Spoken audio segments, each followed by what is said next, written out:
ella hablaba en la entrevista anterior, hablaba de que no sería lejano una pandemia zombie. Estaríamos viendo, digamos, lo potencial, sería una de las alternativas que podríamos vivir. Okay, yes. The first fact to say is that the CDC, the Center of Disease Control of the USA, has published for the army and for people a document on the preparedness to the pandemic of zombies in November 2021. Preparedness, una preparación de pandemia de zombie.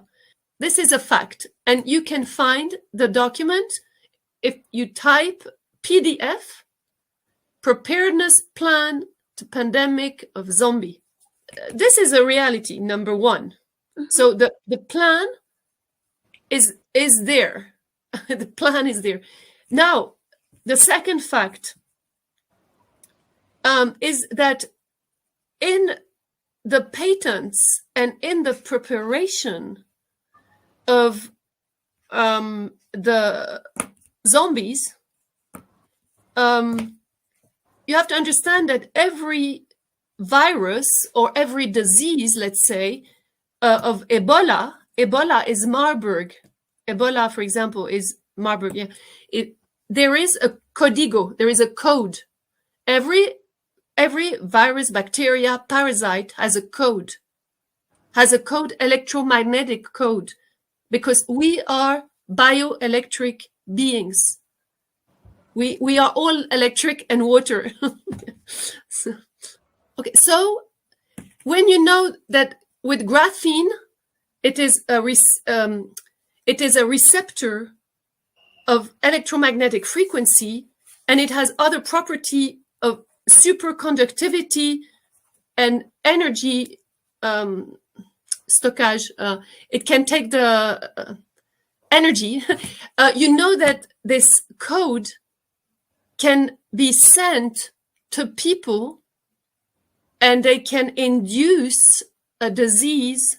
Theoretically, they can induce any disease to people with a lot of graphene nanoparticles in their body. Mm-hmm. But it can also induce behavior, because we just saw this, we just explained. So this is very important, because what they are planning and predicting is, number one, Ebola. Ebola is a disease where people bleed, and it is very impressive. So this is the first thing they try. The other is they're predicting a zombie. But you know, in the Michael Jackson film Thriller, the zombie wake up from the cemetery and they go and you know. So now the scoop, that I was sitting with a coroner, you know, who takes care of dead people in the morgue. I was speaking to a lawyer who was working with a coroner in Belgium. And one of the preoccupation is that the graphene has, or anyway, there is with the experimental vaccine an identity. There is a Wi-Fi signal. There is a Wi-Fi signal with the graphene. And if you look with your phone, you can find the ID of people who got this experimental vaccine. So you have to have an old Samsung, but you cannot see it in your iPhone, but you can see that. So, and you can also find application of Bluetooth for iPhone or Samsung. Bluetooth scanner? Yeah, Bluetooth scan, or there are some application that you can download to see the Bluetooth identity of people vaccinated around you.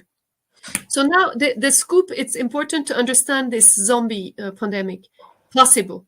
It's this coroner of dead body. So when the dead body is in the hospital, in the room of the morgue, they change the blood, because it is for reasons I don't know.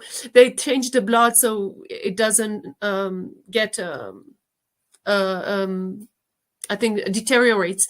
So when they change the blood, they look if the person has the identity in the blood or in the body. And the ID is still giving a signal in the dead body. That's number one.